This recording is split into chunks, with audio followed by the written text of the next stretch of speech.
సంగతులు మనము విన్నాం. ఈరోజు దేవుని యొక్క ఉపదేశంలోని కొన్ని ఎదురయ్యేటువంటి ఆటంకాలు, అది వినేవారికో లేకపోతే చెప్పేవారికో లేకపోతే మరి ఇంకేదైనా కానీ దేవుని యొక్క మాటలు ఎక్కడైతే ప్రకటన చేయబడుతున్నాయో అక్కడ దేవునికి వ్యతిరేకమైన పనులు జరుగుతాయి, దేవుని యొక్క మాటలకు వ్యతిరేకమైన సంగతులు కూడా వినబడతాయి. ఎందుకని మనము ఈ విషయాన్ని తెలుసుకోవాలంటే ఇది తెలుసుకుంటేనే మనము జాగ్రత్తగా ఉండగలుగుతాం. ఒక రోజున యేసు ప్రభు వారు ఆయన ఈ లోకానికి వచ్చినటువంటి పని నిమిత్తమై శిష్యులతో మాట్లాడుతూ ఉంటాడు. శిష్యులతో మాట్లాడుతున్నప్పుడు, అయ్యా నేను వెళ్ళవలసిన సమయం దగ్గర పడుతుంది, చేయబోవలసినటువంటి కార్యము ఆసన్నమైంది, అందుకని మరి నా విషయమై మీరు కొన్ని సంగతులు తెలుసుకోవాలని ప్రభువు అక్కడున్నటువంటి శిష్యులతో మాట్లాడుతూ ఉంటాడు. ఆ మాట్లాడుతున్న సందర్భంలో ఏం జరిగిందో మత్తయి సువార్త 16వ అధ్యాయము 21వ వచనం చదువుకుందాం. మత్తయి సువార్త 16వ అధ్యాయము 21వ వచనం. అప్పటి నుండి తాను యెరూషలేమునకు వెళ్ళి పెద్దల చేతను ప్రధాన యాజకుల చేతను శాస్త్రుల చేతను అనేక హింసలు పొంది చంపబడి 3వ దినమున లేచుట అగత్యమని యేసు తన శిష్యులకు తెలియజేయ మొదలుపెట్టగా, చాలమ్మ చాలు, చిన్న ప్రార్థన చేసుకుందాం. పరిశుద్ధుడైన దేవ, పరలోకమందున మా తండ్రి, ఘనమైన వాడ, గొప్ప దేవుడా, నీవు మా కొరకు సిద్ధపరిచినటువంటి స్థలమున మాకిచ్చిన అవకాశమును బట్టి చక్కగా నాయన ఈ యొక్క ఏర్పాటు చేయబడిన ఉపవాస ప్రార్థనలో నాయన ఏకీభవించడానికై నీ మందిర ఆవరణంలో ప్రార్థించి నీ నామాన్ని మహిమపరిచి నిన్నే ఆరాధించేటువంటి గొప్ప యోగ్యత మాకు దయచేసినందుకు వందనాలు. మా జీవితంలో నాయన అనేక దినాలు ఆయుష్కాలములో పొడిగించి తండ్రి అనుగ్రహించి సజీవులుగా మమ్మలను ప్రతిదినము ప్రతి క్షణమున ప్రతి కాలములందు నాయన తండ్రి మమ్మల్ని బ్రతికించి ఉంచినందుకు నీకు స్తోత్రాలు. ఇదిగో దేవా, ఈ దినమందు నాయన నీ వాక్యాన్ని మేము వినబోతుండగా మీరే మాతో మాట్లాడి నీవే మాకు బోధించి నీవే మాకు నాయన సహాయం చేయమని నిలబడినటువంటి వారముగా మేము ఉన్నప్పటికీ ఇది నీవిచ్చిన గ్రంథము, నీవు మాత్రమే నాయన బోధించగలిగిన వాడు.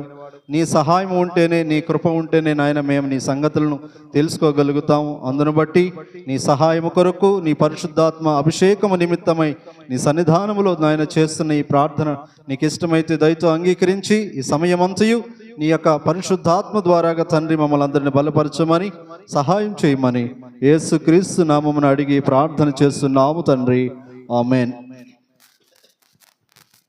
దేవునికి స్తోత్రం. యేసు ప్రభు వారు తాను చేయవలసినటువంటి పని నిమిత్తమై జరగబోయేటువంటి భవిష్యత్ కాలంలో సంగతులను తెలియపరుస్తూ ఉన్నాడు. తెలియపరుస్తున్నటువంటి ఆ సమయంలోని ఒక శిష్యుడు మాట్లాడుతున్నాడు. ఏం మాట్లాడుతున్నాడో ఇప్పుడు మీరు 22వ వచనం చదవండి. పేతురు ఆయనను చెయ్యి పట్టుకొని, ప్రభువా అది నీకు దూరమగునుగాక అంటున్నాడు. అది నీకు ఎన్నటికీ కూడా కలగదని ఏం చేస్తున్నాడంట? ఏమండి, చెప్పటానికి, బెదిరించడానికి, హెచ్చరిక చేయటానికి, గద్దింపునివ్వటానికి ఏమన్నా తేడా ఉందా? చెప్పటానికి, బెదిరించటానికి, హెచ్చరిక చేయటానికి, గద్దింపు చేయటానికి, ఈ 4 మాటలకి వ్యత్యాసం ఏమైనా ఉందా లేదా? చెప్పండి. అయితే ఉందన్నారు. ఈ మాటల యొక్క వ్యత్యాసం ఏంటి? సరే, వ్యత్యాసం అయితే ఉందని గ్రహించాం కదా, మంచిది. ఈ 4 పదాల్లోని, ఈ 4 మాటల్లోని పేతురు గారు ఏ పదాన్ని ఉపయోగించాడు? గద్దింపుని. ఏం ఉపయోగించాడు? గద్దింపుని. ఎవరి మీద? అది కూడా యేసు ప్రభు వారి మీదనే గద్దింపు అనేటువంటి మాటను ఉపయోగించాడు పేతురు గారు. ఏమండి? ఎవరు ఏర్పాట్లో ఉన్నవాడు పేతురు? పేతురు ఏర్పరచుకుంటే యేసుప్రభు వచ్చాడా? యేసుప్రభు ఏర్పరచుకుంటే పేతురు వచ్చాడా? యేసుప్రభు వారు ఏర్పరచుకుంటేనే పేతురు వచ్చాడు. పేతురు ఏర్పరచుకుంటేనే యేసుప్రభు రాలేదు. అర్థమవుతుందా? ఈ రోజున మనము కూడా ఇక్కడికి ఎవరు ఏర్పాట్లో వచ్చాం? అర్థమవుతుందా? నేను లేకపోతే నీ సంఘం లేదంటావు కదా. నేను లేకపోతే ఇంకెవడో పాడనంటావా? నేను లేకపోతే ఇంకెవరు చదవడంటావా? నేను లేకపోతే నీ సన్నిధిలో ఏం జరగదు అని బెదిరిస్తావా? అర్థమవుతుందా? పేతురు గారు యేసు ప్రభు వారి యొక్క మాటలు బట్టి ఏమంటున్నాడు? గద్దిస్తున్నాడంటే యేసు ప్రభు వారిని. అంత అధికారం వచ్చేసిందా పేతురు గారికి? ఏమండి? అంత అధికారంతో ఉన్నవాడా పేతురు? ఏమండి? అంత అధికారంతో మాట్లాడేనంత అవకాశం ఆయనకి ఎక్కడి నుండి వచ్చింది? ఈరోజు మనం కూడా అదే కదా మాట్లాడుతున్నాం. మనం వెళ్ళకపోతే స్టార్ట్ చేయరు అక్కడ. మనం వెళితేనే కానీ అక్కడ పాటలు మొదలు పెట్టరు. మనం వెళితేనే కానీ మనమే ముందు ఉండాలి. అక్కడ మనం వచ్చిందాకా ఆగాల్సిందే అంటున్నావా? అనేవాళ్ళు ఉన్నారు. మన పేరు లేకపోతే అక్కడ ఏం జరగదు. నీ పేరు లేకపోతే జరగదా? నువ్వు పాడకపోతే పాడరా? నువ్వు చదవకపోతే చదవరా? నువ్వు బోధించకపోతే బోధకుడికి ఎవడు ఉండడా? ఉంటాడా? ఉంటారు. మరి మనమే లేకపోతే ఏదో పెద్ద నష్టం జరిగిపోయేంత బాధలు మనం ఉండొచ్చు అంటారా? ఉండొచ్చా? ఒక బోధకుడు అనుకున్నాడు ఆయన బోధ చేస్తూ ఉండగానే మీలాగే నాలాగా ఒకటి నిలబడి మాట్లాడుతున్నాడు. మీలాగా సంఘం వింటూ ఉంది, సమాజం ఆలకిస్తూ ఉన్నప్పుడు జనము ఈ బోధకుడు చెప్పేటువంటి మాటలు బట్టి ఉత్సాహంతో ఊగిపోతూ ఉన్నారు. చప్పట్లు కొట్టేస్తున్నారు. ఇప్పుడు ఆ చప్పట్లు కొట్టే సందర్భానికి కూడా ఇప్పుడు పెద్దగా తేడా లేకుండా పోతుంది. తుమ్మిన చెప్పట్లే, దగ్గర చెప్పట్లే, ఇలా చెయ్యి ఎత్తితే చాలు షర్టు సరి చేసుకోవడానికి చెప్పట్లే. ఏమంటే మా పెద్ద సేవకుడు చెయ్యి ఎత్తాడు అందుకే చప్పట్లు కొట్టాల అని ఈ చప్పట్లు లేకపోతే ఈ కేకలు ఇంత ఏమంటే ఉత్సాహాన్ని చూసినటువంటి ఆ బోధకుడు ఏం చేస్తాడు? అబ్బో మన మాటలు మామూలుగా లేవైతే ఇంత ప్రజలు ఇంత చక్కగా ఆలకిస్తున్నారు, ఇంత చక్కగా వింటున్నారంటే చాలా గొప్పవాడిని అనుకున్నాడు ఈడు. ఇక నా మాటలు తప్ప ఇంకెవరి మాటలు వీళ్ళు వినేటట్టుగా లేరు, ఇక నాకంటే పెద్ద బోధకుడు ఎవడు లేడని ఈ మనుషుడు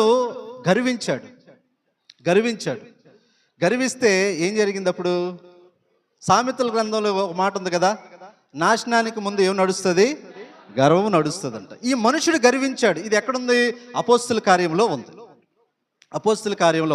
ఈ ఉపన్యాసము లేక ఈ బోధకుడు అనుకున్నాడు, ప్రజల యొక్క ఉత్సాహాన్ని చూసి నన్ను ఇంతగా ఆదరిస్తున్నారంటే ఇక నన్ను మించినోడు ఇంకొకటి లేడు అనుకొని వీడు ఏం చేశాడు? వీడు గొప్పలు చెప్పుకుంటున్నాడు తప్ప దేవుడు నాకు అనుగ్రహిస్తేనే నేను బోధకుని అయ్యాను, దేవుడు నాకు ఇస్తేనే ఇక్కడ ఉన్నాను, దేవుడు నాకు ఇస్తేనే ఈ వరాన్ని నేను ప్రభు సన్నిధిలో వాడబడుతున్నాను అన్న గ్రహింపు లేకపోవటం వల్ల వాడేమైపోయాడు? నిలబడిన చోటే, కూర్చున్న చోటనే పురుగులు పడి చచ్చాడు. ప్రభు సన్నిధిలో మనం గర్వించొచ్చా? పేతురు మాట్లాడుతున్నాడు, యేసు ప్రభు వారినే గద్దిస్తూ ఉన్నాడు, యేసు ప్రభు వారి మీదే వేలెత్తి చూపుతున్నాడు, యేసు ప్రభుని గురించే ఏమండే అంత అధికారపూర్వకమైన మాటలు మాట్లాడుతున్నాడు. యేసు ప్రభు వారిని మనం గద్దించగలుగుతామండి? ఏమండి? ఆయన ఎలాంటి వాడు? యేసు ప్రభు ఎలాంటి వాడు చెప్పండి. మీలో ఇన్ని సంవత్సరాల నుంచి వాక్యం వింటున్నాం కదా, యేసు ప్రభు ఎలాంటి వాడని ఒకవేళ ప్రశ్న వేస్తే మీకు ఏం సమాధానం చెప్పగలుగుతారు? ఏమండి? ఇవేవి కలగక ముందు ఉన్నవాడు ఆయన. మోషేతో అంటాడు, ఏమంటాడు? మోషే, నేను నీకు ముందుగా ఒక దూతను పంపించబోతున్నాను, నా నామము ఆయనకుంటుంది. నిర్గమకాండలో ఉంటుంది ఆ మాట. నా నామము ఆయనకుంటుంది. ఎవరికుంటుంది? దూతకి దేవుని పేరు పెట్టుకునే అధికారం ఉందా? లేదు. మరి దేవుని యొక్క నామాన్ని కలిగిన వాడు ఎవరైనా ప్రజలకు ఏమండి మేలైనది ఏదో తెలియపరచుట కొరకు ఆనాటి కాలంలోనే ఒక దూతగా ఇశ్రాయేలు ప్రజలకు ముందుగా నడిచాడు.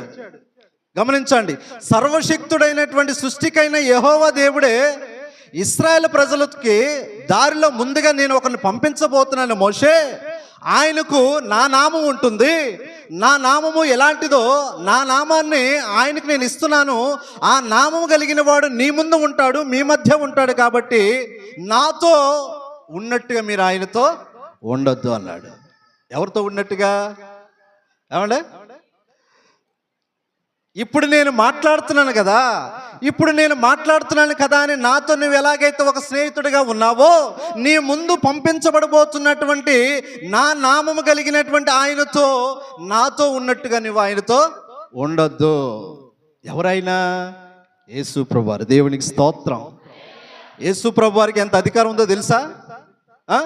నువ్వేమనుకుంటున్నావు? నా పాపాల కోసం ప్రాణం పెట్టాడు, నా పాపాల కోసం రక్తం చిందించాడు, ప్రేమామయుడు, కరుణామయుడు అంటావు. కానీ ఆయనకున్న శక్తి దగ్గర మనం నిలబడగలుగుతామా? పేతురు ఏమంటున్నాడు? ప్రభువునే గద్దిస్తూ ఉన్నాడు. ఈరోజు నువ్వు కూడా అలాగే గర్వంతో గద్దిస్తున్నావా ఎవరినైనా? నీకు బోధలు చేసేవారినో, లేకపోతే ఈ సంఘమే లేదనో, లేకపోతే ఈ సన్నిధే లేదనో, లేకపోతే ఇక ఈ దేవుడి కార్యాలు జరగవేమోనని అనుకుంటున్నావేమో. జాగ్రత్త. అలాంటి గర్వపు ఆలోచనలు కనుక నీ మనసులో ఉంటే నువ్వు దేనికి దగ్గరగా ఉన్నావు? అది సంగతి. గర్వమును ఏమంటే, గర్వం ఎక్కడ తీసుకెళ్తుంది? నాశనానికి తీసుకెళ్తుంది. ఈ పేతురు కూడా యేసు ప్రభు యొక్క పనిని గురించి ఏం మాట్లాడుతున్నాడు? అడ్డుపడుతూ ఉన్నాడు.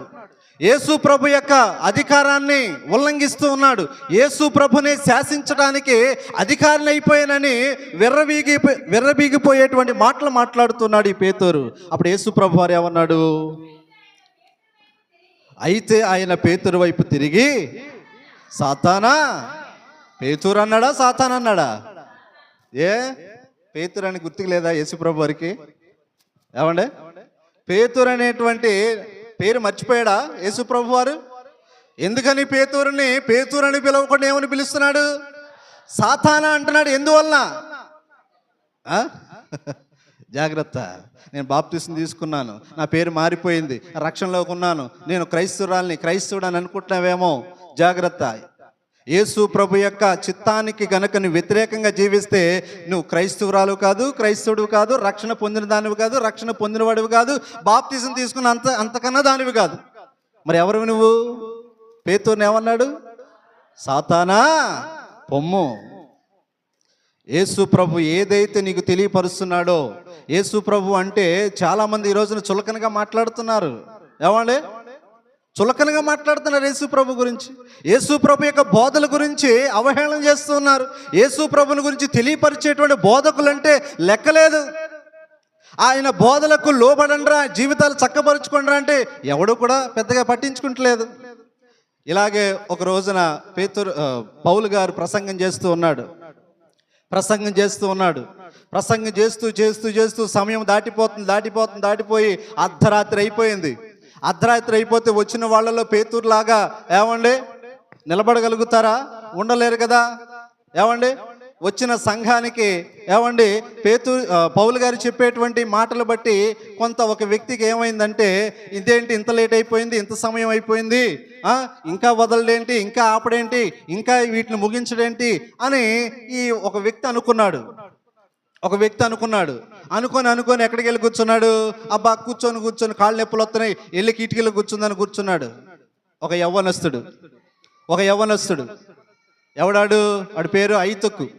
ఈ ఐతుకు అనేటువంటి యవ్వనస్తుడు అర్ధరాత్రి అయిపోయింది, ఇంకా వదలలేమన్న ఉద్దేశంతో వెళ్ళి కిటికీలో కూర్చున్న వాడికి ఏం కలిగింది? ఆ కిటికీలో చల్ల గాలి వచ్చి వీపుకో, మొహానికో, ఆ శరీరానికో, దేహానికి తగిలేసరికి ఆ గాలి ద్వారా గాడికి ఏం జరిగింది? నిద్ర వచ్చింది. ఏమండి, నిద్ర వస్తే ఆ నిద్రాభారం చేత వాడు ఏమైపోయాడు? కునుకుపాటు పడి కిటికీలో నుంచి అవతల పడిపోయాడు. అది ఎక్కడో 2-3 అంతస్తులోంచి పైనుంచి కింద పడ్డాడు. ప్రసంగం జరుగుతూ ఉంది. అయ్యో ఎవడో పడిపోయాడు అనగానే సంఘం అంతా గలిబిలైపోయింది. ప్రసంగం మధ్యలో ఆగిపోయింది. ప్రసంగం మధ్యలో ఆగిపోదా? మరి అవమానమేనా? ఎక్కడ పడిపోయాడు? అదిగో పలానా చర్చిలో పడిపోయాడు, పలానా సేవకుడు చర్చిలో పడిపోతే అది ఎవరికి అవమానం? ఆడు పడిపోతే ఏమనంటారండి? చర్చిని అంటారు, సంఘాన్ని అంటారు, ఆ సంఘానికి కాపరిగా ఉన్న సేవకుడిని అంటారు. అవునా? అంటారు. పౌలు గారు చేస్తున్న ప్రసంగాన్ని మధ్యలో ఆపేశాడు. గలిబిలి ఏర్పడింది. ఏం చేశాడు? వెంటనే పైనుండి కిందకి దిగి వెళ్ళి ఆ పడిపోయిన వాడిని తీసుకొని ఏమండి బ్రతికించి మరలా పైకి తీసుకెళ్ళాడు. ఎందుకు ఈ మాటలు చెప్తున్నాను? ఎందుకు ఈ విషయాలు మీకు తెలియపరుస్తున్నాను? ప్రారంభంలో ఒక మాట అన్నాను, ఎక్కడ దేవుని మాటలు ప్రకటించబడతాయో అక్కడ అడ్డుపడేటువంటి క్రియలు జరుగుతున్నాయి. ఈ రోజున సంఘాల్లో బోధనలు వినిపించబడుతున్నప్పటికీ, దేవుని యొక్క వాక్యము ప్రకటించబడుతున్నప్పటికీ వినేవారు వింటూ ఉన్నారు. ఏమండి, ఈ వినేవారిలో కూడా కొంతమంది వినలేనటువంటి వారు కూడా కనబడుతూ ఉన్నారు. అర్థమవుతుందా? ఏమండి, చాలా మంది నటిస్తున్నారు ఈ రోజున సంఘాల్లో. వాక్యము విన్నట్టుగా ఉంటున్నారు తప్ప వారి మనసులో వారి దగ్గర ఉండట్లేదు, ఎక్కడికో పోతున్నాయి. ఇప్పుడు దరిద్రపు ఫోన్లు వచ్చినాయి కదా. ఏమొచ్చినాయి? ఆ రోజు నాటికి కిటికీ అయింది, ఈ రోజున మనకేమైంది? ఫోన్లు. ఈ ఫోన్లు పట్టుకొని రావటం, దేవుని యొక్క వాక్యాన్ని పక్కన పెట్టేయటం, ఇక అదే పనిగా దాన్ని చూసుకోవటం, చాటింగ్లు చేయటం. ఏమండి, లేకపోతే ఏదైనా ఫోన్ వస్తే దాన్ని మాట్లాడుకోవడానికి పక్కకు పోవటం. ఇవన్నీ ఏంటి? దేవుడు మెచ్చే కార్యాలా? దేవుడికి ఇష్టం లేని కార్యాలా? దేవునికి అసహ్యమైన కార్యాలు. అందుకే వాటి జోలికి మనం పోకూడదు. అలాంటివి తెచ్చుకోవచ్చా? మనం తెచ్చుకోకూడదు. ఒకవేళ అవే ముఖ్యం అనుకుంటే నువ్వు అక్కడే ఉండిపోయి ఇక్కడికి రావద్దు. అవునా? ఎక్కడ ఉండిపోవాలి? ఈ ఐతుకు అనేటువంటి వాడు ఎక్కడ ఉండాలి? ఎక్కడున్నాడు? సంఘంలో ఉన్నాడు. పౌలు గారు బోధలు చేస్తూ ఉన్నాడు. మరి బోధలు వినటానికి వచ్చిన వాడి మనసు ఎక్కడ పెట్టాలా? చెవులు ఎక్కడ పెట్టాలా? ఆడు తలకాయ ఎక్కడ పెట్టాలా? పౌలు గారి వైపు కన్నులు చూడాలా, పౌలు గారి యొక్క మాటల వైపు చెవులు పెట్టాలా, ఆ మాటల యొక్క పరిశీలన మీద మనసు పెట్టాలా. అవునా? సామెతల గ్రంథంలో ఏమన్నాడు? ఉపదేశము మీద మనసును ఉంచుము, తెలివి కలిగిన మాటల ఎడల నీ చెవి ఒగ్గుము. ఆ ఐతుకు అనేటువంటి వాడు ఏం చేశాడు? ఏదో పేరుకు వచ్చాడేమో. ఈరోజు మనం కూడా అలాగే తయారవుతున్నాం. ఏదో పేరుకు వస్తున్నాం ఆశ్రయించుకోవడానికి, రిజిస్టర్లో ప్రజెంట్ చేయించుకోవడానికి స్కూల్ పిల్లలు వెళ్ళినట్టుగా వస్తున్నాం మనమును. జాగ్రత్త. దేవుని యొక్క సన్నిధి అంటే ఆషామాషిగా కాదు. ఇశ్రాయేల్ ప్రజలకి దేవుడు వార్నింగ్ ఇచ్చాడు. మోషేకి గట్టిగా చెప్పాడు, మీ ముందు నడవబోయేటువంటి ఒక దూత మావోలుడు కాదురా నాయన. నా దగ్గర వేషాలు వేసినట్టుగా ఆయన దగ్గర మీరు వేషాలు వేయొద్దు, ఆయన మావోలుడు కాదు అన్నాడు. నిర్గమకాండంలో మీరు చదివితే కనబడుతుంది. ఇప్పుడు ఎవరి కాలంలో ఉన్నాం మనం? యేసుప్రభు ఏమన్నాడు? మనుష్య కుమారుని దూషించిన క్షమాపణ గలదేమో కానీ పరిశుద్ధాత్మకు గనక మీరు వ్యతిరేకంగా గనక జీవిస్తే అది. సృష్టికర్త అయిన యెహోవా ఎవరి గురించి చెప్పాడు ఇశ్రాయేలుకి? యేసు ప్రభు దగ్గర జాగ్రత్తగా నడుచుకుంటారా, ఒళ్ళు దగ్గర పెట్టుకోరా అన్నాడు. యేసు ప్రభు ఏమన్నాడు? పరిశుద్ధాత్మ కాలముల గురించి తెలియపరిచాడు. ఇప్పుడు మనం ఎవరి కాలంలో ఉన్నాం? పరిశుద్ధాత్మ దేవుని కాలంలో ఉన్నాం. క్షమాపణ ఉందా? ఇశ్రాయేలు తప్పులు చేస్తే యేసు ప్రభు వారు క్షమించాడు, సిలువలో మరణించాడు, రక్తము గార్చాడు, ఆ రక్తము ద్వారా అనేకులకు రక్షణ కల్పించాడు. కానీ ఇప్పుడు ఎవరి కాలంలో ఉన్నాం? పరిశుద్ధాత్మ కాలంలో ఉన్నాం. క్షమాపణ ఉందన్నాడా? లేదు. అందుకే నువ్వేం చేయాలి? జాగ్రత్తగా ఉండు. ఎక్కడ ఉంటున్నావో, ఎక్కడ కూర్చుంటున్నావో, ఎవరి పక్కన ఉంటున్నావో జాగ్రత్తగా ఉండు. లేదా నీ ఇష్టం వచ్చినట్లు కనుక నీ ఇంట్లో తిరిగినట్లు ఇక్కడ తిరిగావనుకో ఏమైపోతావు? క్షమాపణ లేదు, క్షమించబడం. మనం క్షమాపణ లేకపోతే అక్కడ ఏం జరుగుతుందండి? క్షమాపణ లేదు, ఏం జరుగుతుంది అంటున్నాను? శిక్ష వేయటమే. జాగ్రత్త. శిక్షకు పాత్రలు అయిపోదామా? క్షమించబడదాం అంటే ఎవరికి లోబడాలా? పరిశుద్ధాత్మనికి మనము లోబడాలా. పేతురులాగా మనం దేవునికి అడ్డు రాకూడదు. ఒకవేళ అడ్డొస్తే పేతురుని ఏమన్నాడు యేసుప్రభు వారు? సాతానా అన్నాడు. అదేమన్నా మంచి పేరేనా? కాదు. అదే మంచి లక్షణం కాదు కదా. అలా పిలువబడటం మంచిదా? కాదు. యేసుప్రభు వారు కూడా ఏమండి, యేసుప్రభు వారు ఆ వ్యక్తిని బట్టి ఎందుకు ఆ మాట వాడాడంటే ఆ పరిస్థితుల్లో ఆ మనుషుడు ఆ మాటలు గ్రహించలేదు. ఏమండి, పేతురు సాతానుగా పిలువబడ్డాడు. ఐతుకు అనేటువంటి వాడు పౌలు యొక్క బోధల మీద మనసు పెట్టకపోవటం వల్ల ఏమైపోయాడు? పడి చచ్చిపోయాడు. ఆ రోజు పౌలుకి దేవుని యొక్క ఆత్మ ద్వారా గొప్ప కార్యాలు ఉన్నాయి కాబట్టి బ్రతికించగలాడు. ఈరోజు మాకైతే అలాంటి కార్యాలు లేవు, చెప్పేస్తున్నాను నేను. మీరు అలాగే ఇబ్బందులు పడితే మిమ్మల్ని ఏమి రక్షించలేం. మేము మీలాగే సామాన్యమైన మనుషులం. కాబట్టి మనం అందరం ఏం చేయాలా? పరిశుద్ధాత్ముని యొక్క సమక్షంలో ఉన్నామని, పరిశుద్ధాత్ముని ద్వారాగా మనము ఏర్పాటు చేయబడ్డామని మన గర్వము పోవాలా, మన అహము పోవాలా, మన విర్రవీగతనం పోవాలా, దేవునికి అయిష్టమైనటువంటి అసహ్యమైన కార్యాలన్నీ కూడా పోవాలా. అదవుతుంది. లేదండి నేను వాటిని వదులుకోనంటే దేవుని ఏర్పాట్లో నుండి నువ్వే తప్పిపోతావు. తప్పిపోతే ప్రభు మరలా వెతికి తెస్తాడు అనుకుంటున్నావు. ఎవరైనా కానీ బోధించేసాడు, నేనేం గొప్ప ఏంటి, నేను గొప్ప ఏం కాదు, నేను గొప్పవాడిని ఏం కాదు, నా ఒళ్ళు కూడా ఏమవ్వాలా? ప్రభు సన్నిధిలో నా దగ్గర ఉండాలా. నా దగ్గర ఉండకుండా ఎక్కడో తిరుగుతా, ఎక్కడెక్కడో ఆలోచన చేస్తా, వాడిలాగా వీడిలాగా. జాగ్రత్త. దేవుని యొక్క ప్రసంగాల దగ్గర నువ్వు జాగ్రత్త కలిగి లేకపోతే నష్టం నీకే. పక్కన వాళ్ళతో ముచ్చట్లు పెట్టుకోవద్దు. అదవుతుందా? ప్రార్థన చేయమన్నప్పుడు ప్రార్థనే చేయాలా, పాటలు పాడమన్నప్పుడు పాటలే పాడాలా, వాక్యం ప్రకటన చేయబడుతున్నప్పుడు వాక్యమే వినాలా. ఈ మధ్య అలా జరగట్లేదు. ప్రార్థన చేయమన్నప్పుడేమో పాటలు పాడతారు, వాక్యాన్ని వినమంటేనేమో బైబిల్ చదువుతారు. మీకు సమయం దొరకట్లేదా బైబిల్ చదవటానికి? ఇంటి దగ్గర సమయం దొరకట్లేదా? ఏం చేస్తున్నాం మనం? ప్రభు యొక్క సన్నిధికి వచ్చినప్పుడు ఒక క్రమం ఉండాలా. ప్రభు క్రమాన్ని కోరేవాడా కాదా? క్రమాన్ని కోరేవాడా కాదా? మరి క్రమాన్ని కోరేవాడు అన్నప్పుడు మనం ఏం చేయాలా? సంఖ్యాకాండం తీయండి ఒకసారి. సంఖ్యాకాండం తీయండి. సంఖ్యాకాండం. ప్రభు క్రమాన్ని కోరుతాడా, అక్రమమును కోరుతాడా? సంఖ్యాకాండం 2వ అధ్యాయం 17వ వచనం. సంఖ్యాకాండం 2వ అధ్యాయము 17వ వచనం. ప్రత్యక్షపు గుడారము లేవీల పాళెముల నడుమను సాగి నడవవలెను. వారెట్లు దిగుదురో అట్లే తమ తమ ధ్వజములను బట్టి ప్రతివాడును తన వరుస. ఏంటంట? ప్రతివాడును ఎక్కడ? ప్రత్యక్షపు గుడారం అనగా ప్రభు యొక్క మందిరం. ప్రభు యొక్క మందిరం. ఈ మందిరము దగ్గరికి వచ్చినప్పుడు నీకు ఏముండాలంటున్నాడు? ప్రతివాడును తన వరుస. అంటే ఏంటి? దాన్ని ఏమంటారు? వరుస అంటే ఏంటి? వరుస అంటే ఏంటి? ఆర్డర్. ఒకరి తర్వాత ఒకరు, ఒకరి తర్వాత ఒకరు, ఒకరి తర్వాత వరుసను కోరుతున్నాడు దేవుడు. క్రమాన్ని ఆశిస్తున్నాడు దేవుడు. నీ భక్తిలో క్రమం ఉండాలా, నీ ప్రార్థనలో క్రమం ఉండాలా, నీ పాటలో క్రమం ఉండాలా, నీ వాక్య విధానంలో క్రమం ఉండాలా, వినేటప్పుడు క్రమం ఉండాలా, బోధించేటప్పుడు క్రమం ఉండాలా. ఏమండి? టోటల్గా మన జీవితాంతకాలం ఒక క్రమబద్ధంగానే నడుచుకుంటూ వెళ్ళాలా. అవును. ఎవరు కోరుతున్నారు? సృష్టికర్త అని దేవుడు కోరుతున్నాడు. ఏమన్నాడు?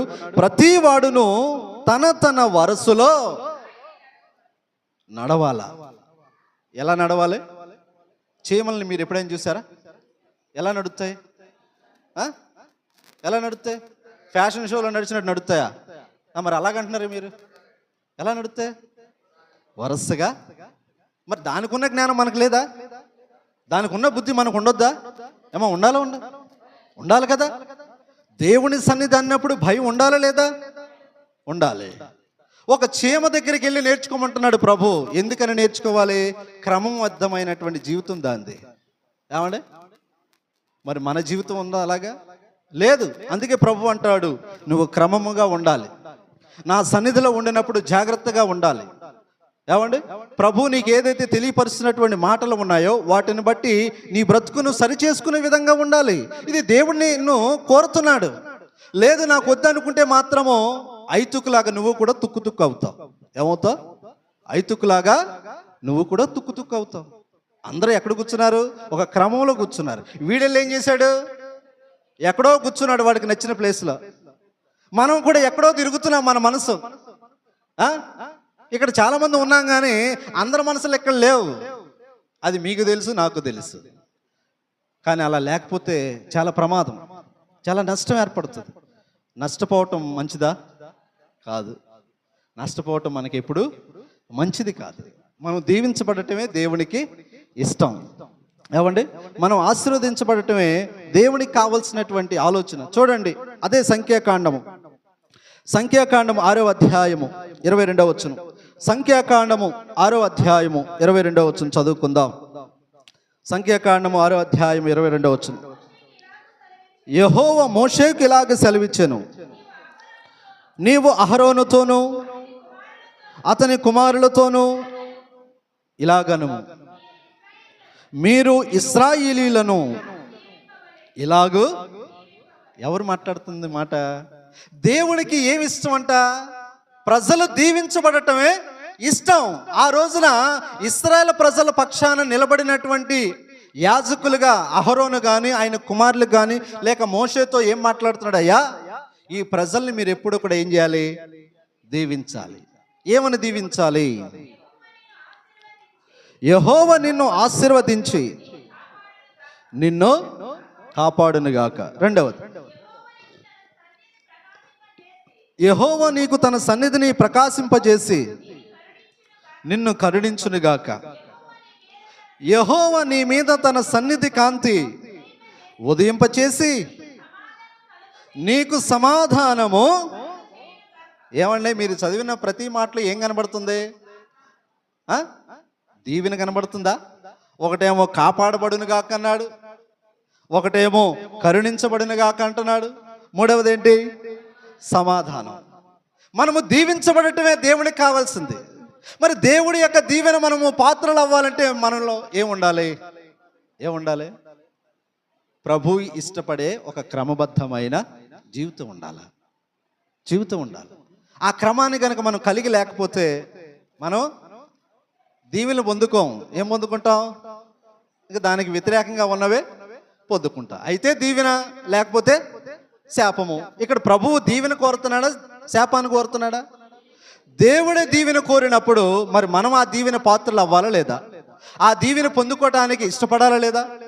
ఇష్టపడాలన్నప్పుడు ప్రభువుకు లోపడాలి తప్ప ప్రభువును మనం ఎప్పటికీ కూడా వ్యతిరేకించకూడదు. ప్రభు తెలియపరిచిన ప్రతి మాటకి లోబడాలా. ప్రతి ఒక్క పనిలోని ప్రభు నేర్పినటువంటి సంగతుల గురించి పాల్గొనాలా. ఏమండి, పేతురుతోటి యేసు ప్రభు వారు మాట్లాడుతుంటే పేతురు ఏమంటున్నాడు? ప్రభువా, అలా కాదు అని గద్దిస్తూ ఉన్నాడు. కానీ ప్రభు అతను ఏమన్నాడు? పేతురు, నువ్వు దీవించబడును గాక అన్నాడా? సాతాను అన్నాడు. ఆ మాట దేనికి సంబంధమైనది? దీవెన సంబంధమైందా, శాపం సంబంధమైందా? శాపానికి సంబంధమైంది. ఏమండి, మనం దీవించబడాలని ప్రభు కోరుతున్నప్పుడు మనం శాపానికి గురవ్వకూడదు, నష్టానికి బలైపోకూడదు, ఇబ్బందులకు మనము వెళ్ళిపోకూడదు. అలా వెళ్లకుండా ఉండటానికి ప్రభు నీకు తెలియపరుస్తున్నటువంటి ప్రతి మాటకి కూడా నువ్వు ఆయన అధికారానికి లోబడాలి తప్ప నీ అధికారాన్ని ఇక్కడ చలామణి చేయకూడదు. ఏమండి, ప్రభువు లోబడు, తప్పేముంది? ఇద్దరు వ్యక్తులు వచ్చారంట ప్రభు సన్నిధికి. ఇద్దరు వ్యక్తులు వస్తే ఒక వ్యక్తి ఏమండి ప్రార్థన చేశాడంట. ఎలా ప్రార్థన చేస్తున్నాడు? అధికారపూర్వకంగా ప్రార్థన చేస్తున్నాడు. నేను వాళ్ళలాగా ఉండలేదు, నేను వీళ్ళలాగా ఉండలేదు అన్నట్టుగా ప్రార్థన చేస్తున్నాడు. ఆ ప్రార్థన అయిపోయింది, పక్కకి పోయాడు. ఇంకొకడు వచ్చాడు, ఆడు లోపలికే రాలేదాడు. ఏమండి, ఆడు లోపలికే రాలేదు. ఇది ఎక్కడుండి ప్రార్థన చేస్తున్నాడు? బయట ఉండే ప్రార్థన చేస్తున్నాడు. ఏమండి, బయట ఉండే ప్రార్థన చేస్తూ ఉన్నాడు. ఎందుకు బయట ఉన్నాడంటే వాడు మాట్లాడే మాటలే వాడు పరిస్థితిని మనకి తెలియపరుస్తుంది. ఏం మాట్లాడాడు వాడు? దేవా, పాపినైన నన్ను కరుణించుము, నీ సన్నిధికి రావటానికి నాకంత అర్హత లేదన్నాడు. వాడి ప్రార్థనకి వీడి ప్రార్థనకి తేడా ఏంటి? వాడి ప్రార్థన ఏమో అధికారపూర్వకంగా చేస్తూ ఉన్నాడు, వీడి ప్రార్థన ఎలాగుంది? ఏమండి, ఒక కుష్ఠరోగి ప్రభు యొద్దకు వచ్చి ఏమని అడుగుతున్నాడు? ప్రభువా, నీకు ఇష్టమైతే నన్ను శుద్ధినిగా చేయి. అలాగుండాలి మన ప్రార్థనలు, అధికారపూర్వకంగా ఉండకూడదు. నమ్ముకున్నందుకు చెయ్యవా, చేయనంటే ఏం చేస్తావు అన్నాడు అనుకుందాం. చెయ్యవా, నేను ఇన్ని సంవత్సరాలు నీ సేవలో ఉన్నానే, ఇన్నిసార్లు నిన్ను నమ్ముకొని ఉన్నానే, చెయ్యవా అని అడిగితే ప్రభు చెయ్యరా అంటే ఏంటి నీ పరిస్థితి? ప్రభు దగ్గర మనం అధికారాలు చలామణి చేయకూడదు. అవసరమైతే తగ్గించుకొని ఉండు, తగ్గింపుతో ఉండు, ప్రభు యొక్క మాటలకి లోబడు. అప్పుడు దేవుడు ఏమంటాడు? అతడి కంటే ఇతడు నీతిమంతుడిగా తీర్చబడ్డాడు. ఎవరికంటే? ఏమండి? పరిసయ్యుడు అనేటువంటి వాడు అధికారపూర్వకంగా ప్రార్థన చేశాడు, వాడిని దేవుడు నీతిమంతుడి లెక్కలోకి తీసుకెళ్ళలేదు. తగ్గించుకొని ప్రార్థన చేశాడు, పాపాన్ని ఒప్పుకున్నాడు. ఎవరిని పాపాత్ముడైనటువంటి ఆ వ్యక్తిని దేవుడు నీతిమంతుడిగా తీర్చాడు. మరి ఈ రోజున మనం ఎలాగుందాం? దీవెనలు పొందుకుందామా, లేకపోతే శాపానికి గురైపోదామా? నీతి కలిగి జీవిద్దామా, లేకపోతే అవినీతిగా ఉండి అన్యాయంగా జీవిస్తూ అపాయాలకు గురైపోదామా? చెప్పండి. వరుసలోకి వెళదామా, లేకపోతే అక్రమంలోకి పోదామా? ఎక్కడికి వెళ్దాం? ప్రభు క్రమాన్ని కోరుతున్నాడు, ప్రభు దీవెన కోరుతున్నాడు, ప్రభు నీతిని కోరుతున్నాడు. ఈ 3 గుణాలు మనలోకి రావాలా.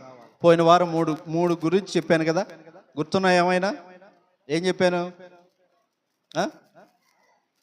3 ప్రభువుకి ఇష్టంగా ఉండాలా, ప్రభువుకి నమ్మకంగా ఉండాలా. 3వది ప్రభువుని శ్రద్ధతో భక్తి చేయాలా.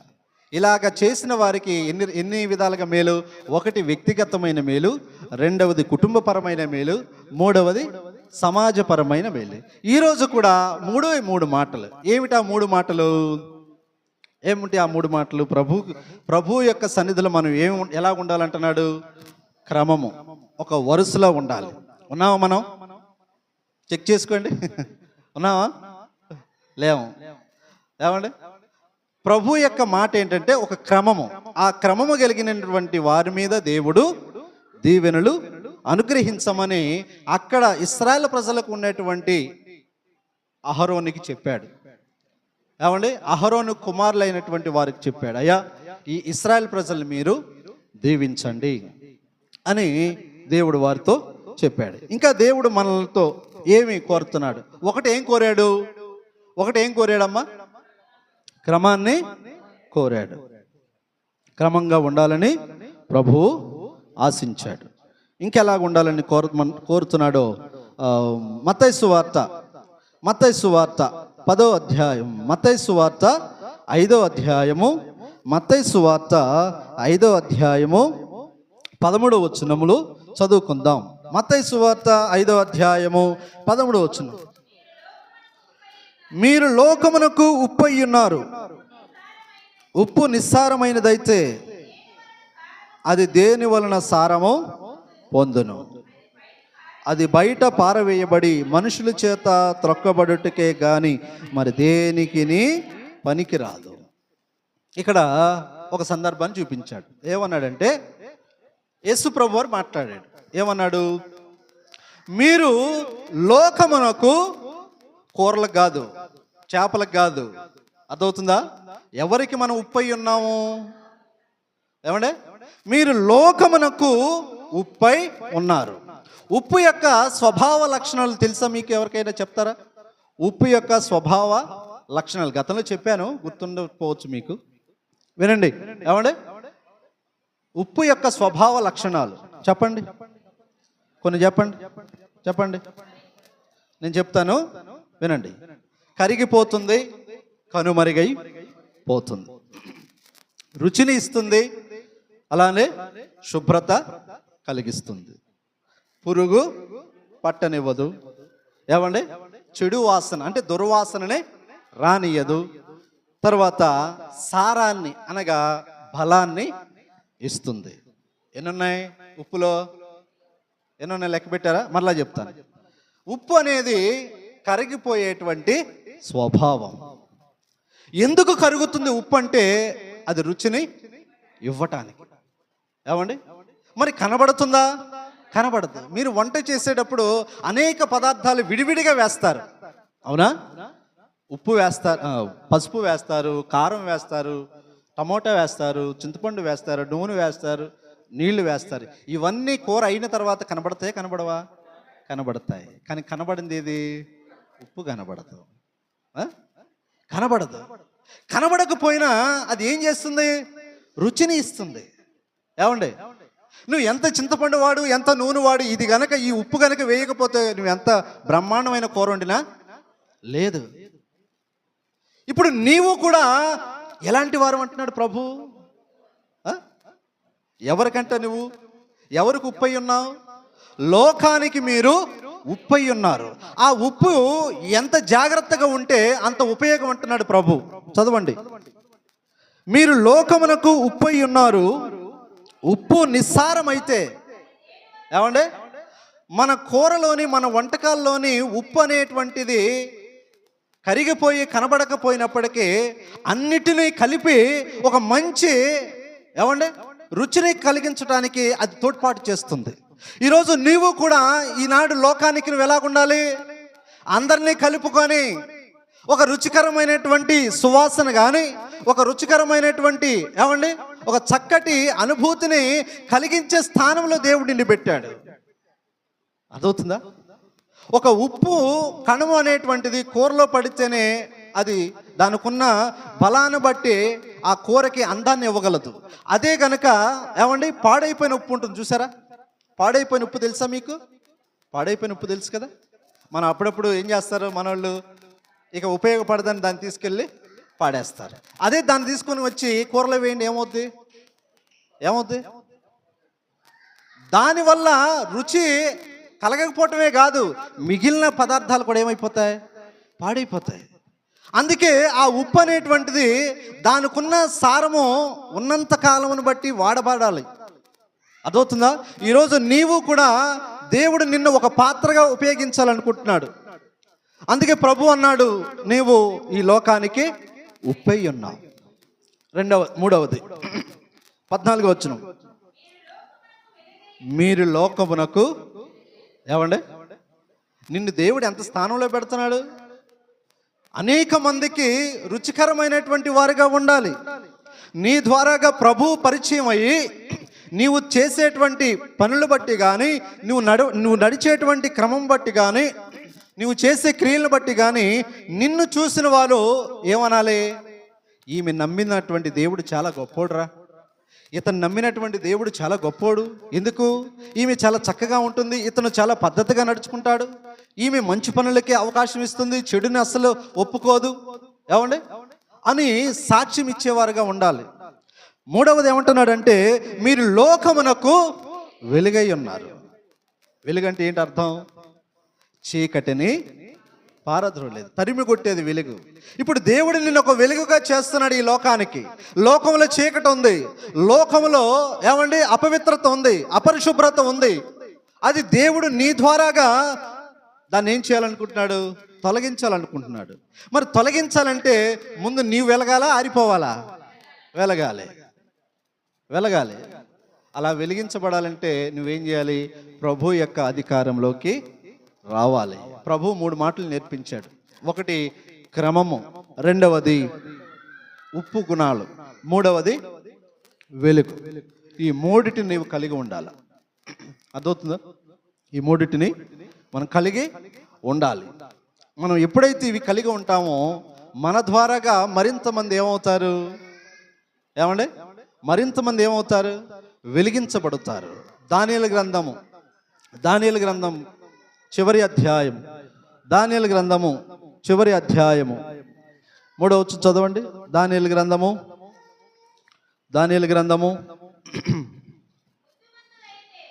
12వ అధ్యాయం 3వ వచనం, బుద్ధిమంతులైతే ఆకాశ మండలములోని జ్యోతులను పోలిన వారై ప్రకాశిస్తారు. నీతి మార్గమును అనుసరించి నడుచుకొనున్నట్లు ఎవరు అనేకులను త్రిప్పుదురో వారు నక్షత్రము వలె వెలిగి ఇవ్వటం. అంటే అర్థం ఏంటి? ఉప్పు యొక్క గుణాన్ని నువ్వు కలిగి ఉండటం అంటే అర్థం ఏంటి? ఇది ఇక్కడ నేర్పించాడు. నీతి మార్గంలోనికి ఎవరైతే అనేకులను, అవినీతిగా జీవిస్తున్న వారిని, అనీతి మంతులుగా ఉన్నటువంటి వారిని నీతిని కలిగి ఉండేటువంటి విధానంలోనికి ఎవరైతే నడిపిస్తారో వారిని దేవుడు వారిని ఏమన్నాడు? నీతి మార్గమును అనుసరించి నడుచుకున్నట్లు ఎవరు అనేకులను త్రిప్పుతారో. ఏమండి, అప్పుడు దేవుడు నిన్ను దేంతో పోల్చాడు? ఆకాశ మండలంలో ఉన్నటువంటి నక్షత్రాలతో పోల్చాడు. ఎప్పుడు నువ్వు అలాగ పోల్చబడతావు? నీవు అనేకులకు నీతి మార్గాన్ని తెలియపరిచినప్పుడు, అనేకులకు వెలుగుగా మారి చీకటిలో మగ్గిపోతున్నారు. నీ స్నేహితురాలు కావచ్చు, నీ స్నేహితుడు కావచ్చు, నీ బంధువులు కావచ్చు, లేక నీ సొంత ఇంట్లో అమ్మ కావచ్చు, నాన్న కావచ్చు, తమ్ముడో చెల్లో ఎవరైనా కావచ్చు. వాళ్ళందరూ ఎలాంటి పరిస్థితుల్లో ఉన్నారు? ఒకవేళ చీకటి బ్రతుకులో ఉంటే, ఏమండి, అవినీతిగా జీవిస్తూ అన్యాయంగా బ్రతుకుతూ ఉంటే, నీతి కలిగినటువంటి నీ ద్వారాగా వాళ్ళు ఏం తెలుసుకోవాలి? క్రమంలోకి రావాలి, నీతిలోకి రావాలి. ఏమండి, చీకటిని పారద్రోలి వెలుగుమయముగా చేయబడినటువంటి నీ ద్వారాగా వారు కూడా వెలిగించబడాల. అందుకే ప్రభు నీ ద్వారాగా ఈ కార్యాలు జరిగించాలని కోరుతున్నాడు. ఎన్ని లక్షణాలు చెప్పాడు? ఒకటి, క్రమముగా ఉండమంటున్నాడు. అంటే మనదే, అర్థమవుతుందా? మన వ్యక్తిగతం గురించి ప్రభు క్రమాన్ని నేర్పిస్తున్నాడు. ఇక మిగిలిన రెండవ లక్షణాలు ఏంటంటే, లోకమునకు నువ్వు ఉపయోగపడాలా. లోకమునకు నువ్వు ఉపయోగపడాలంటే ఏ విధంగా ఉపయోగపడతావు? దానా ధర్మాలు కాదు, నిజమైన దేవుడి గురించి తెలియపరుస్తూ సరైనటువంటి జీవితాన్ని, ఏమండి, కలిగి ఉండమని, పాపాన్ని, చీకటిని, చెడుని అంతటిని అంతము చేసేటువంటి నీ ద్వారాగా మాటలు అనేకులకు తెలియపరచబడి వారు కూడా ప్రభు యొక్క సన్నిధికి నడిపించబడాలని ప్రభు ఇష్టపడుతున్నాడు. మరి అలాగే ఉపయోగపడదామా లేదా? ఏమండి, నీలో సారం ఉన్నంత కాలము దేవుడు నీ ద్వారాగా పని చేయాలనుకుంటున్నాడు. లేదు, నేను పని చేయనండి, నా వల్ల కాదంటే మాత్రము ఏమవుతుందంట? ఒకవేళ నువ్వు ఏదో ఒక రోజున పని చేయాలనుకున్నా దేవుడు దాన్ని ఇష్టపడాడు. ఎందుకని? సారము ఉన్నంత వరకే ఉప్పు ఉపయోగపడుతుందంట. ఏమండి, సారము ఉన్నంత వరకే ఉప్పు ఉపయోగపడుతుంది. సారము లేకపోతే ఏమవుద్ది? అది మనుషుల యొక్క కాళ్ళ కిందకి పోద్దంట. ఎక్కడ ఉండాలని కోరుకుంటున్నావు? ప్రభుకి మనం ఉపయోగకరంగా జీవిద్దామా, లేకపోతే మనుషుల చేత త్రొక్కబడి, ఏమండి, పేతుల్ని అన్నట్టు మనం కూడా సాతానుని అనిపించుకుందామా? ఐతూకులాగా మనము కూడా ఎక్కడెక్కడో తిరిగి ముక్కలు ముక్కలు అయిపోదామా? అవసరమా మనకి ఇవన్నీ? ఏమండి, అవసరం లేదు. మనం సాతానుగా పిలువబడటానికి కాదు ఈ దేవుడి యొక్క ఏర్పాటులోకి వచ్చింది. ఎవరిలాగా మనం ఉండాలని ప్రభు ఎన్నుకున్నాడంట. ఏమా, ఎవరిలాగా ఉండాలని ప్రభు మనల్ని ఎన్నుకున్నాడు? ఏమండి, తెలుసా మీకు? ఎవరిలాగా ఉండాలని ప్రభు మనల్ని ప్రేమించాడు? ఆయనలాగా మనము ఉండాలని. ఆదికాండం 1వ అధ్యాయము 26, 27 వచనాలు అన్నాడు, మన పోలిక చొప్పున, ఏమండి, మనము ఆయనలాగా ఉండాలని, ఆయన స్వరూపంలోకి ఉండాలని. ఆయన అద్దం ముందు నిలబడితే అద్దంలో ఎవరి మొహం కనబడాలి? నువ్వు అద్దం ముందు నిలబడ్డావు, ఆ అద్దంలో ఎవరి మొహం కనబడాలని నిలబడ్డావు? నీ మొహమే కదా కనబడాలని నిలబడ్డావు. ఇప్పుడు ప్రభు కూడా, ఏమండి, మన ఎదుటికి వచ్చినప్పుడు మనలో ఆయన ప్రతిబింబం కనబడాలా, ఆయన స్వరూపం కనిపించాలా. అది ప్రభు కోరుతున్నాడు, అది ప్రభువు ఆశిస్తూ ఉన్నాడు. అలాగ మనం ఎప్పుడు అవుతామంటే, ఇదిగో దేవుడు ఆశించిన విధంగా ఒక క్రమబద్ధమైన జీవితాన్ని కలిగి ఉండి, ఒక చక్కటి వరుసలో ప్రభు యొక్క సన్నిధిలో కూర్చోను, ఏమండి, చేసే దేవుని యొక్క పనిలో మనము చక్కగా ఒకరినొకరు ప్రోత్సహించుకొని, ఒకరితో ఒకరు ప్రేరేపించుకొని, ప్రభు యొక్క పని అనుకొని ఆసక్తితో చేయాలా. ఏమండి, చిరాగ్గా ఇది నాది కాదులే, మంద కాదు ఇది, వాళ్ళు ఎవరో పాడతారు, వాళ్ళు ఎవరో చేసుకుంటారు, వాళ్ళు ఎవరో చెప్పుకుంటారు, నాకేం పని అని అంటే, నువ్వు ఎంతైతే చిరాకు పడుతున్నావో దేవుడు కూడా నిన్ను అంతా అసహ్యించుకుంటాడు. దేవుని పని ఎప్పుడు కూడా మనం అసహ్యము ఉండకూడదు. ఎంత బ్రతుకులండి మన బ్రతుకులు, ఎంత బ్రతుకులు మనవి. ఎవడైనా ఇష్టపడతాడా మనల్ని? ఎవరైనా ఇష్టపడతారా మనల్ని? పేతుర్ని ఎవరైనా ఇష్టపడ్డారా? ఎవరు ఇష్టపడలేదు. ఎందుకని? ఆయన జీవితం అలాంటిది. కానీ ప్రభు ఇష్టపడ్డాడు. ఎవరికి ఇవ్వలేనటువంటి అవకాశము పేతురుకి ఇచ్చాడు. మరి ఆ అవకాశం మనకి ఇవ్వలేదా? ఆ అవకాశాన్ని బట్టి మనం ఇక్కడికి రాలేదా? మరి వచ్చామని తెలుసుకున్నప్పుడు, ఇచ్చాడని తెలుసుకున్నప్పుడు దేవుని పట్ల ఎందుకని క్రమంగా నడుచుకోము? దేవుని యొక్క అధికారానికి ఎందుకని లోపడం? మన ఇష్టం. దేవుడు ఉంటే కదా, దేవుడు ఉంటేనే కదా అనే గుణం ఈ రోజున ప్రపంచం మొత్తం పెరిగిపోతుంది. దేవుడు లేడంటున్నారు. ఇర్మియా వెళ్ళి మాట్లాడుతుంటే ఇర్మియాతో ఏమన్నారు? ఊరుకోవయ్యా దేవుడు దేవుడు అంటావు, దేవుడు లేడు ఏమి లేడు, నీ మాటలన్నీ ఉత్తి మాటలు. పాటించలేని వాడు అలాగే అంటాడు. మరి మనం పాటిస్తున్నామా లేదనేది మన వ్యక్తిగతంగా మనమే తెలుసుకోవాలా, గ్రహించాలా. ఏమ్మా, మన వ్యక్తిగతంగా మనమే ఆలోచించుకోవాలా. ప్రభు సన్నిధి అంటే మనం ఏదో ముచ్చట్లు ఆడుకోవడానికి, పిల్లలతో ఆటలు ఆడుకోవడానికి. అర్థమవుతుందా నా భాష? ఎవరి సన్నిధిలో ఉన్నాము, ఎవరి ముందు ఉన్నాం? ఎంత చెప్పినా ఇంకా ఆ ఏకాటికి ఆధారంలోనేనా? మనము జ్ఞానం కలిగిన వారని ప్రభువు తెలుసు. చెప్పిన మాట చక్కగా వింటామని ప్రభు ఆలోచిస్తున్నాడు. చెప్పే ప్రతి పనిని కూడా నమ్మకంగా చేస్తారని ప్రభు మన మీద తన దృష్టి ఉంచాడు. అలాగ మనము దేవుని యొక్క ఇష్టాన్ని నెరవేర్చేవారుగా ఉండాలా. ఎన్ని చెప్పాడు ఈ రోజున? ఏం మాటలు చెప్పండి? క్రమంగా ఉండాలి. రెండవది, లోకమునకు మీరు ఉప్పై ఉండాలి. మూడవది, వెలుగుగా ఉండాలి. అలాగే ఎవరైతే ఉంటారో వారిని దేవుడు ఏమన్నాడు? ఏమండి? ఆకాశ మండలంలో జ్యోతుల్ని, నక్షత్రాలు గలవారు ఉంటారు. ఇది దేవుడు మనకు తెలియపరిచినటువంటి మాటలు. ఈ మాటల ద్వారాగా ఏదైనా ఇంకా మనలో పొరపాటు ఉంటే దాన్ని సరి చేసుకునే వారుగా మనము తయారవుతాం. లేదు ఈడెవడో నాకు చెప్పడానికి ఆడి మాటలు నేనేది ఏంటంటే అది మీ ఇష్టం. అదవుతుందా? దేవునికి స్తోత్రం.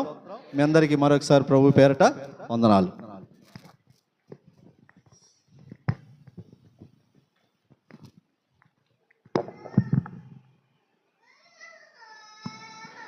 దేవునికి స్తోత్రం.